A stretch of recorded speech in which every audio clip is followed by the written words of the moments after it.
အားလုံးပဲမင်္ဂလာပါဒီနေ့မိကမွေးငါးလေးကိုချက်လဲချက်ပြမယ်စားလဲစားပြမယ်နော်ပထမဦးဆုံးငါးပြုတ်ဖို့အတွက်ဂျင်းလက်တစ်စစ်ခန့်နဲ့စပယ်လင်းလေးအနည်းငယ်ကိုပြင်ဆင်ထားမယ်ငါးစားပြုတ်ဖို့အတွက်ရေငါးခွက်ကိုထည့်ပါမယ်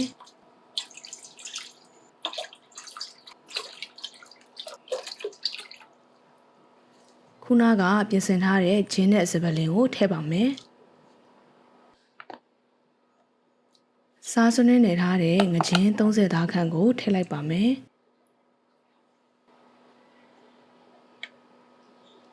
ငံပြာရည်၄စုံထည့်ပါမယ်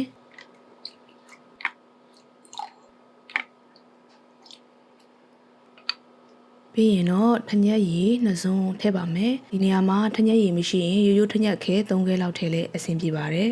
အားလုံးထည့်ပြီးွားရင်တော့ငါးကို15မိနစ်20ခန့်နူးတဲ့အထိပြုတ်ထားလိုက်ပါမယ်မွေးငါးဘက်ကိုလည်းရေကျိုစိမ်ထားလိုက်ပါမယ်နော်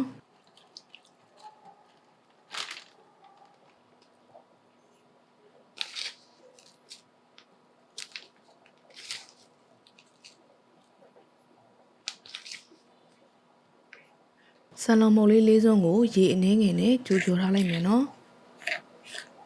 ဆန်လုံးမုတ်လေးပွားမှထည့်လို့ရှိရင်မွေးငါးလေးကပူစားကောင်းလို့ပါ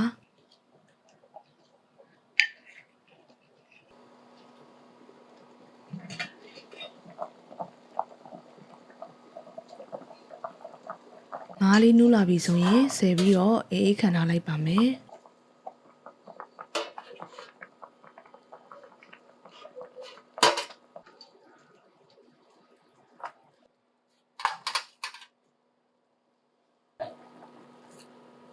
ရေကြိုစိမ်ထားတဲ့ကလပဲ30သားခန့်ကိုနူးအောင်ပြုတ်ပြီးတော့ကြိတ်ထားလိုက်ပါမယ်မွေးငါးနဲ့တွဲဖက်သုံးဆောင်မှုအတွက်ကြက်သွန်ဖြူလေးတွေကိုပပလီထားပြီးတော့စီချက်ချက်ထားလိုက်ပါမယ်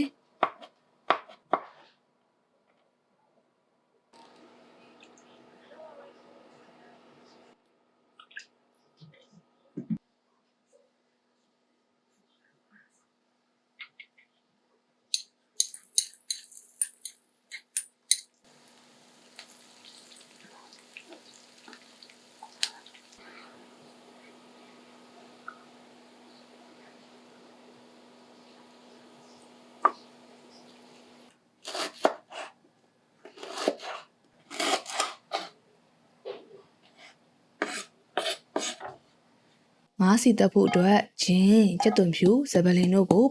ပပလီပြီးတော့ထောင်းထားလိုက်ပါမယ်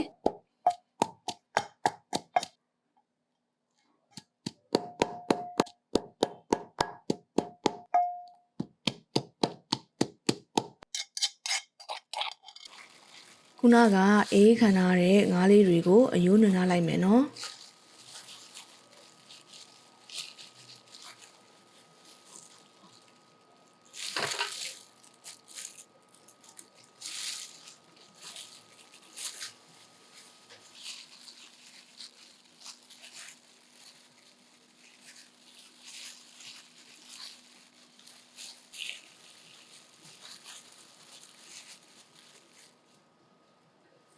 ခုနကစီချက်ချက်ထားတဲ့စီမွေးလေး6စွန်းကိုငါးစီတက်ဖို့အတွက်ပြန်သုံးမယ်နော်စီပူလာပြီဆိုရင်ဂျင်းကြက်သွန်ဖြူစပယ်လင်ထောင်းထားတာကိုစီတက်ပါမယ်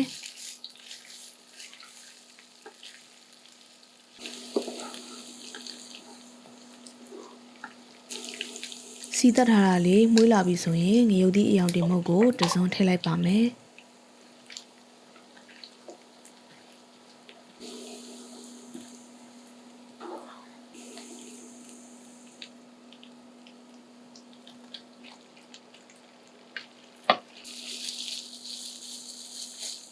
ငါးစီတက်တဲ့နေရာမှာအရန်ပြော့သွားလို့မရသလိုအရန်ကျွတ်သွားလို့လည်းမရပါဘူး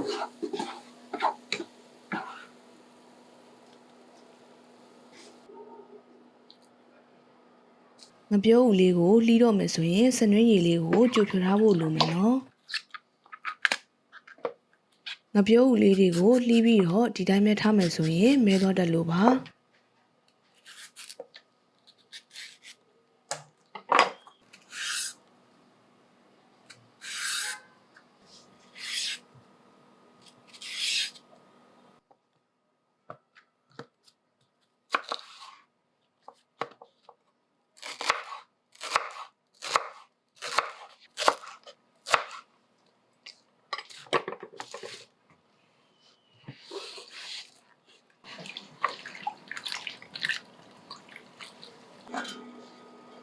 ပြောဦးတဲ့ကအဖန်အစေးတက်တွေထွက်သွားဖို့အတွက်15မိနစ်လောက်ပြုတ်ဖို့လိုပါတယ်။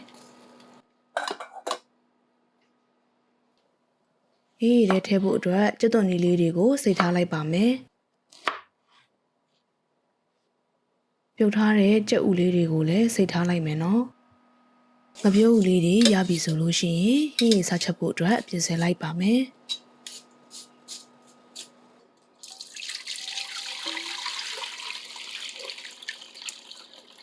ခုနကပြုတ်ထားတဲ့ငါးပြုတ်ရည်နဲ့ကြိတ်ထားတဲ့ပဲအနှစ်ရည်ကိုထည့်လိုက်ပါမယ်။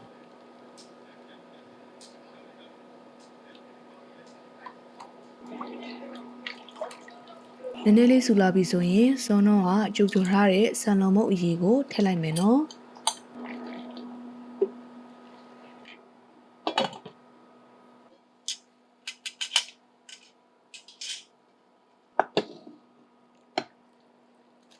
စီတက်ထားတဲ့ငါးလေးတွေနဲ့ကြက်သွန်ဦးလေးတွေကိုထည့်လိုက်မယ်နော်။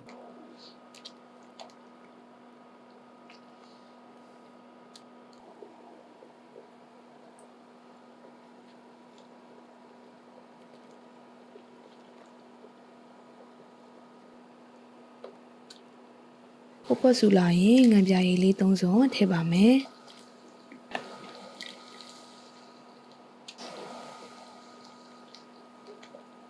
စားတစ်စုံထည့်ပါမယ်။ရေ3ခွက်ထည့်မယ်။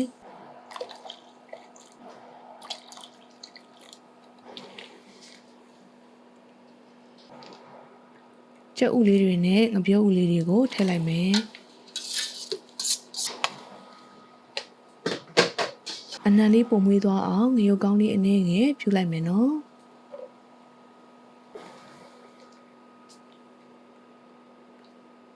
ကဲဒါဆိုရင်တော့အရသာရှိတဲ့မွေးငါဟင်းရည်လေးကိုရပါပြီနော်။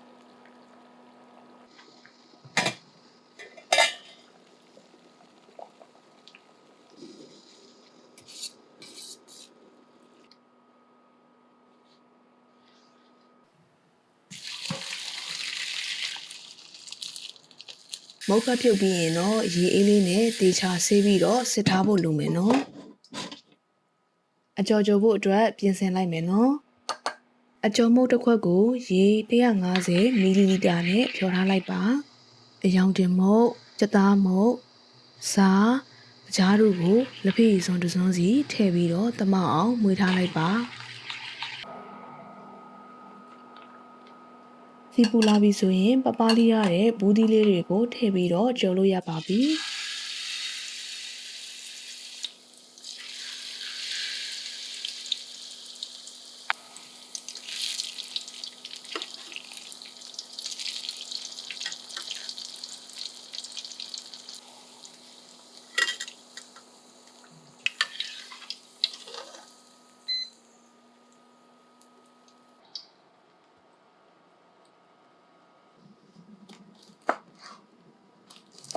မိကမွေးငါးကိုပဲသီးလေးတွေခရမ်းကျင်သီးလေးတွေနဲ့တွဲစားရတာကြိုက်လို့လှီးထားလိုက်မယ်နော်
ဗီဒီယိုလေးကိုအဆုံးထိကြည့်ရှုပေးတဲ့အတွက်အားလုံးကိုကျေးဇူးတင်ပါတယ်